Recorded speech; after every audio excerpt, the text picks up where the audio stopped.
অন্য একজন আপনার সঙ্গে কেমন আচরণ করবে আপনার নিয়ন্ত্রণে সেটা নেই, কিন্তু আপনি কিভাবে সেটি সামলাবেন সেটা অবশ্যই আপনার নিয়ন্ত্রণে। অন্য কেউ যদি আপনাকে অপমান করে সেই মুহূর্তে আপনি কেমন আচরণ করবেন সেই বিষয়ে আজ কয়েকটি টিপস আপনাদের সাথে শেয়ার করব। যদি আপনারা সেগুলো সঠিকভাবে নিজেদের জীবনে অ্যাপ্লাই করতে পারেন তাহলে যে কোনো নিম্ন মানসিকতার লোকজন, যেরকম বন্ধুবান্ধব, আত্মীয় পরিজন, প্রতিবেশী, সকলের মুখ বন্ধ করতে পারবেন।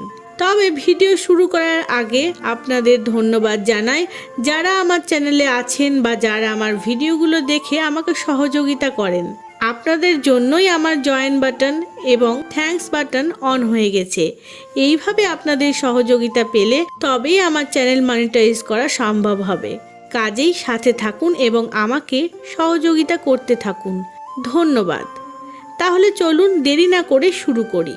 কিভাবে আপনি অন্যের অপমানের জবাব দেবেন বিনা প্রতিবাদ করে। 1.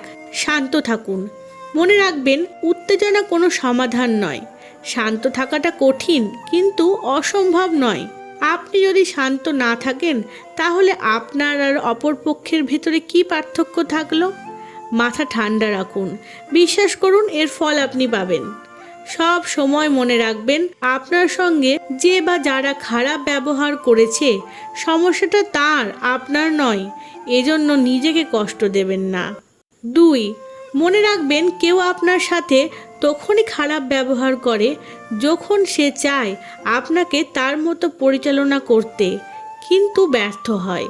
কিংবা আপনি যদি তাদের থেকে যে কোনো বিষয়ে এগিয়ে থাকেন সেক্ষেত্রেও এইরূপ আচরণের সম্মুখীন হতে পারেন।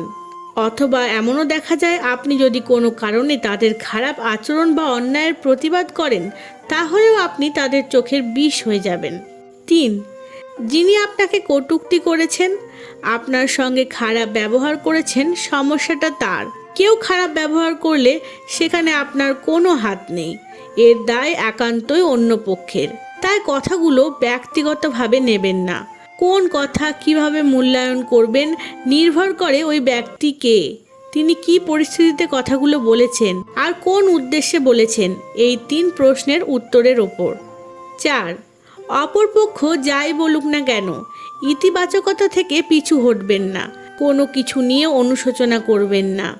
অনুশোচনায় কেবল সময় নষ্ট হয়, নিজের হতাশা বাড়ে। অনুশোচনা কোনো সমাধান বয়ে নিয়ে আসে না। ইতিবাচক পরিবর্তনে বিশ্বাসী হন। এমন কিছু করুন যাতে ইতিবাচক পরিবর্তন আসে। যতদিন ইতিবাচক পরিবর্তনের লক্ষ্যে কাজ করছেন ততদিন আশা থাকবে। 5. কথা দিয়ে জবাব দিতে যাবেন না, কাজে বিশ্বাসী হন। কাজের মধ্যে দিয়ে উত্তর দিন। অপরপক্ষ যাতে নিজেই অনুধাবন করতে পারেন যে তিনি ভুল ছিলেন। কথায় বলে, সফলতার চেয়ে বড় প্রতিশোধ আর নেই।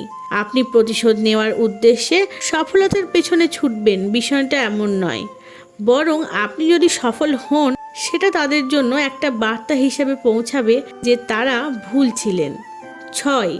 ভালো কাজের জন্য উদ্বুদ্ধ, উৎসাহী, ইতিবাচকতায় ভরপুর, কৃতজ্ঞ আর খোলা মনের মানুষদের আশপাশে থাকুন। এতে আপনার এরকম কোনো পরিস্থিতিতে পড়তেই হবে না। আর যতটা পারবেন তাদের থেকে দূরত্ব বাড়িয়ে ফেলুন, কারণ আপনি চাইলেও তাদেরকে শোধরাতে পারবেন না। কাজেই আপনি নিজেকে বদলে ফেলুন তাদের থেকে সরে গিয়ে। 7. কি বলছে বুঝে উঠতে অপর পক্ষকে একটু সময় দিন।